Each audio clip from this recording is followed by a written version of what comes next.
আল্লাহ বললেন ওয়া আওহা রাব্বুকা ইলান নাহলি আনিত্তাখিযি মিনাল জিবালি বুয়ুতাও ওয়া মিনাশ শাজারি ওয়া মিম্মা ইয়ারিশুন। সুবহানাল্লাহ পড়েন। ওয়া আওহা রাব্বুকা ইলান নাহল, আল্লাহ মৌমাছির কাছে সিক্রেট মেসেজ পাঠিয়েছেন। সুবহানাল্লাহ পড়েন। ওহীকে আরবিতে বলে সিক্রেট মেসেজ। সায়েন্টিফিক আলোচনা শুরু হইতেছে, মনোযোগ আছে না গেছে? জিমানি ধরছে? হ্যাঁ, মনোযোগ আছে না গেছে? লিল্লাহি তাকবীর, লিল্লাহি তাকবীর, লিল্লাহি তাকবীর। আল্লাহ মৌমাছিকে ওহী করেছেন। কি করেছে দেখেন, ওয়াল কুরআনিল হাকিম, আল্লাহ যে বললেন শেষ হবে না এই কথা। ওয়াল কুরআনিল হাকিম, বিজ্ঞানময় কোরআনের শপথ, প্রজ্ঞাময় কোরআনের শপথ। বিশ্বনবী বলেন লা তুহসা আজাইবুহু, কোরআনের আশ্চর্যান্বিতার কোনো শেষ নাই। ওয়ালা তাবলা গারাইবুহু, কোরআন কোনদিন কারো কাছে পুরাতন মনে হয় না। ফিহি মাসাবিহুল হুদা, কোরআনের মধ্যে আছে হেদায়েতের মশাল। ওয়া মানারুল হিকমা, কোরআন হলো বিজ্ঞানের সুউচ্চ মিনার। লা তুহসা আজাইবুহু, কোরআনের আশ্চর্যান্বিতার শেষ নাই। যতই পড়বেন আপনি আশ্চর্য হয়ে যাবেন, যতই স্টাডি করবেন, যতই অধ্যয়ন করবেন, আপনার চোখকে খুলে দিবে কে? ওয়ালা তাবলা গারাইবুহু, কোরআন কখনো পুরাতন হয় না। পুরান হয় নাকি? যার বয়স 50 বছর ধরে নামাজি মানুষ, প্রতি নামাজের প্রত্যেক রাকাতে কোন সূরা পড়া লাগে? তো 50 বছর যদি কেউ নামাজি হয়, তাহলে কত লক্ষবার উনি সূরা ফাতিহা পড়ছে উনি নিজে জানে? তারপরেও কোনোদিন কি মনে হয়েছে সূরা ফাতিহাটা একটু পুরান পুরান লাগে? আজকে কুল হল্লা দিয়ে শুরু করুন, কথা বলেন। পুরান লাগছে কোনোদিন? এত পড়ছি এটা, আজকে আর এটা না, আজকে আর একটা, এরকম মনে হয়? ওয়ালা তাবলা গারাইবুহু, পুরান লাগে না। প্রতিদিন নতুন, প্রতিনিয়তই নতুন, অলওয়েজ নিউ, সব সময় নতুন। এজন্য বিশ্বনবী বললেন লা তুহসা আজাইবুহু, কোরআনের আশ্চর্যান্বিতার শেষ নাই। ওয়ালা তাবলা গারাইবুহু, কোরআন কখনো পুরাতন হয় না। ফিহি মাসাবিহুল হুদা, কোরআনের মধ্যে আছে হেদায়েতের মশাল। ওয়া মানারুল হিকমা, কোরআন হলো বিজ্ঞানের সুউচ্চ মিনার। সুবহানাল্লাহ। আল্লাহ বললেন ওয়া আওহা রাব্বুকা ইলান নাহল, আমি মৌমাছির কাছে মেসেজ দিলাম, সিক্রেট মেসেজ। আনিত্তাখিযি মিনাল জিবালি বুয়ুতা, তোমরা পাহাড়ের মধ্যে তোমাদের বাড়ি বানাও, মৌচাক বানাও। ওয়া মিনাশ শাজার, গাছের মগ ডালে, বড় বড় ডালে তোমরা বাসা বানাও। ওয়া মিম্মা ইয়ারিশুন, উঁচু উঁচু জায়গায় মৌচাক বানাও, যাতে করে গ্রামের ছোট্ট ছেলেরা ঢিল মারতে না পারে। কোন সুবহানাল্লাহ। মৌমাছির আল্লাহ শিখাই দিছে। নিচু জায়গায় কোনোদিন মৌমাছির বাসা দেখবেন? নিচু জায়গায় সহজে নাগাল পাওয়া যায়, ধরা যায়। কথা কন। ডাল বেয়ে মগ ডালে ওঠা লাগে মধু খাইতে চাইলে। চিল্লায় বলেন ঠিক কিনা? আল্লাহ সিক্রেট মেসেজ দিলেন আর বললেন আনিত্তাখিযি। আলেম যারা আছেন বলেন তো, ইত্তাখিযি এটা কি মুজাক্কারের সিগা না মুয়ান্নাসের সিগা? কথা কইতে হবে। কেউ নাই এটার উত্তর দেওয়ার মতো? মুয়ান্নাস, মাশাআল্লাহ। এটা স্ত্রীবাচক শব্দ। আল্লাহ মৌমাছিকে যে মেসেজ করছে পুরুষ মৌমাছিরে কয় নাই, এটা নারী মৌমাছিরে কইছে। চিল্লা এখন সুবহানাল্লাহ। এখন গবেষণা করে দেখা গিয়েছে, কার্ল ভন ফ্রিচ, একজন অস্ট্রিয়ান বিজ্ঞানী, উনি এটা নিয়ে গবেষণা করে 73 সালে 1973 নোবেল পেয়ে গেছে। এই আয়াতের উপর গবেষণা করে আল্লাহ কেমন করে সিক্রেট মেসেজ দিয়েছেন, কেমন করে মৌমাছি মৌচাকের বাসা বাঁধে, কেমন করে মধু আহরিত হয়, এটার উপর গবেষণা করে উনি একটা বই লিখেছেন, দ্য ডান্সিং বিজ। নেচে যাওয়া মৌমাছিগুলো, নাচতে নাচতে যেতে থাকা মৌমাছিগুলোর উপর একটা বই লিখে, দ্য ডান্সিং বিজ লিখে উনি নোবেল প্রাইজ পেয়েছেন এই মধুর উপরে। চিল্লায় পড়েন আল্লাহু আকবার।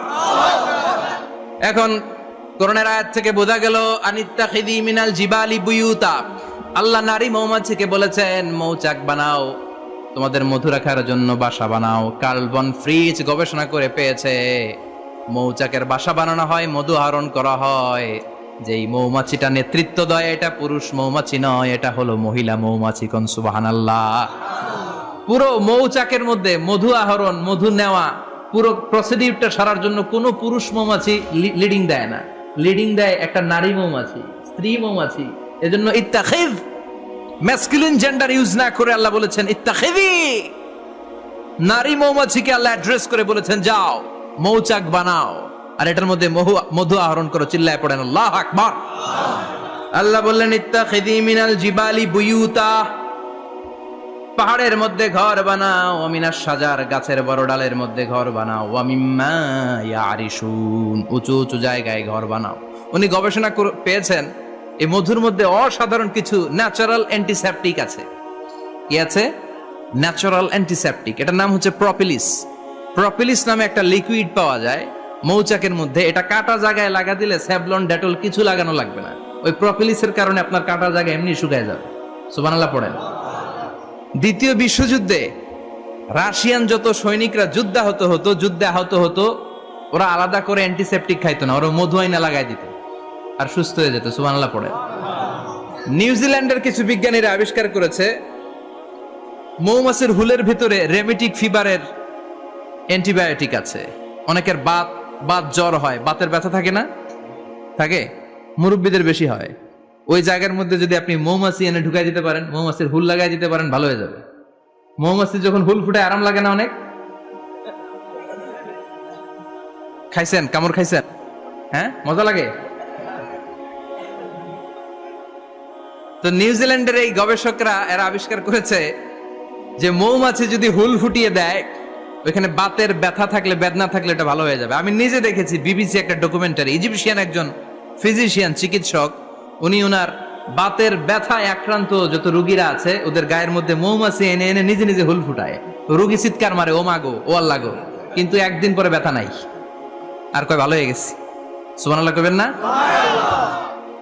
তো এজন্য এই কার্ল বন ফ্রিজ 1973-তে দ্য ডান্সিং বিজ লেখে গোটা বিশ্বকে তাক লাগিয়ে দিয়েছে। তার গবেষণার প্রতিটি পয়েন্ট কোরআনের আয়াতের সাথে মিলে যায়। চিৎকার করে পড়েন আল্লাহু আকবার। এই যে আমরা মধু খাই, এই মৌচাকের ভেতরে অন এন অ্যাভারেজ অ্যারাউন্ড 60,000 মৌমাছি থাকে। তিন ভাগে, একটা হচ্ছে কুইন বি, একটা মেল বি, আর একটা হচ্ছে ওয়ার্কার বি। একটা থাকে রানী মৌমাছি, এর নেতৃত্বে সবাই চলে।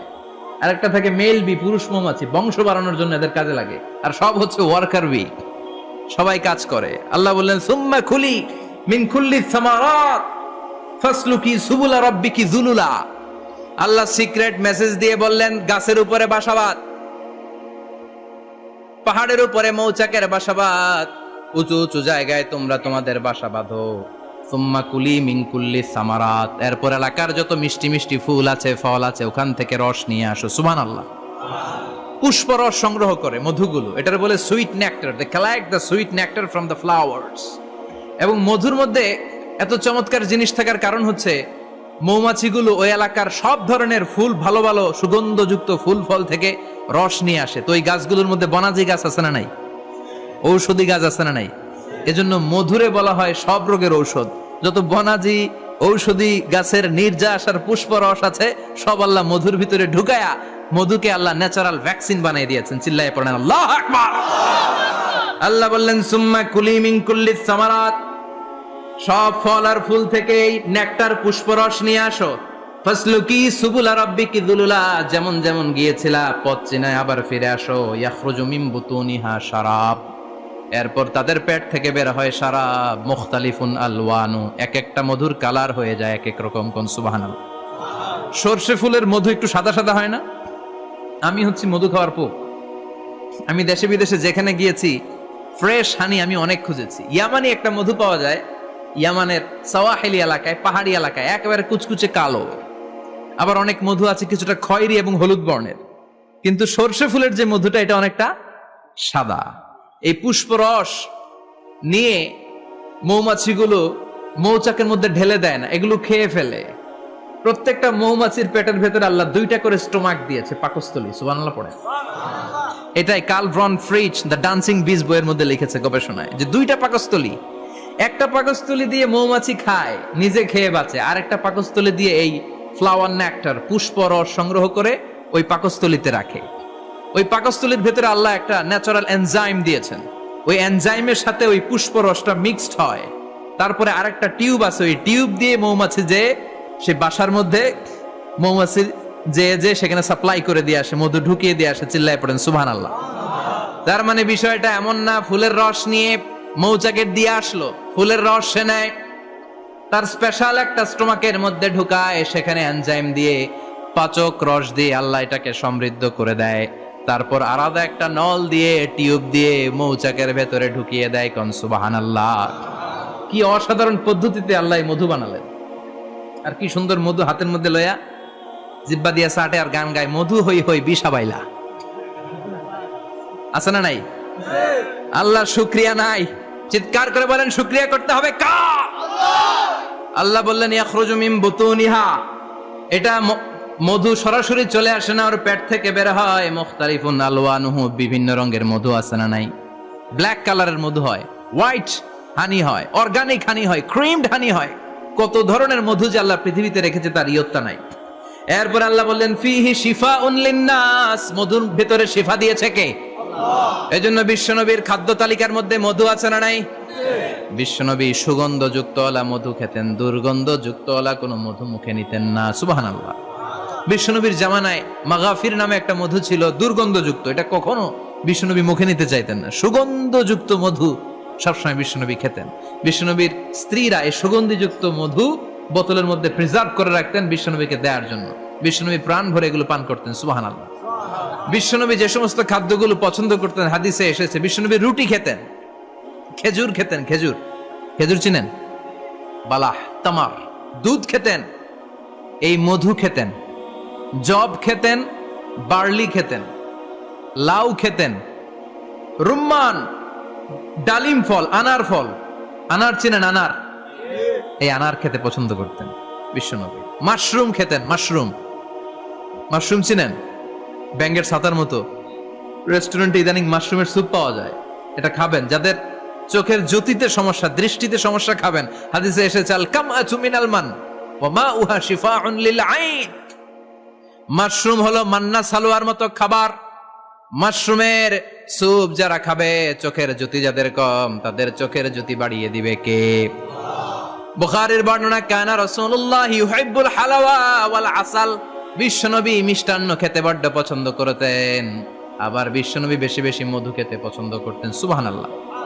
কোরআনে দুইটা জিনিসের ক্ষেত্রে আল্লাহ শিফা যোগ করেছেন, যে দুইটা জিনিসের সাথে সম্পৃক্ত হলে শিফা। এক হচ্ছে কোরআন পড়লে শিফা, অনুনাজ্জিলু মিনাল কোরআনি মা হুয়া। আবার কোরআনে এই আয়াতের ক্ষেত্রে বলা হয়েছে শিফা ফিহি শিফাউন লিন্নাস। এজন্য সাইয়েদানা ইবনে মাসউদ এই উম্মাকে উদ্দেশ্য করে বলেছেন আলাইকুম বিশিফাইন, তোমাদের উচিত দুইটা জিনিস থেকে শিফা নেয়া। এক হলো কোরআন, দুই হলো আসাল মানে মধু। কোন সুবহানাল্লাহ। কোরআন তেলাওয়াত করলে অসুস্থরে সুস্থ করে দেয় কে? সূরা ফাতিহা তেলাওয়াত করলে অসুস্থকে সুস্থ বানিয়ে দেয় কে? আবার মধু খেলে সুস্থ বানিয়ে দেয় কে? মধু খেয়ে প্রশংসা করবেন কার? নাকি মধু হই হই বিষাবাইলা বলবেন এগুলা কখনো?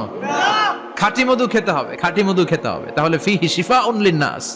কত কিছু দিয়ে যে আল্লাহ এটাকে সমৃদ্ধ করেছেন। এটার মধ্যে গ্লুকোজ আছে, এটার মধ্যে সুক্রোজ আছে, ফ্রুকটোজ আছে, প্রোটিন আছে, মিনারেলস আছে, ক্যালসিয়াম আছে, ভিটামিন আছে। খাইলেই শরীর গরম হয়ে যায়। সুবহানাল্লাহ।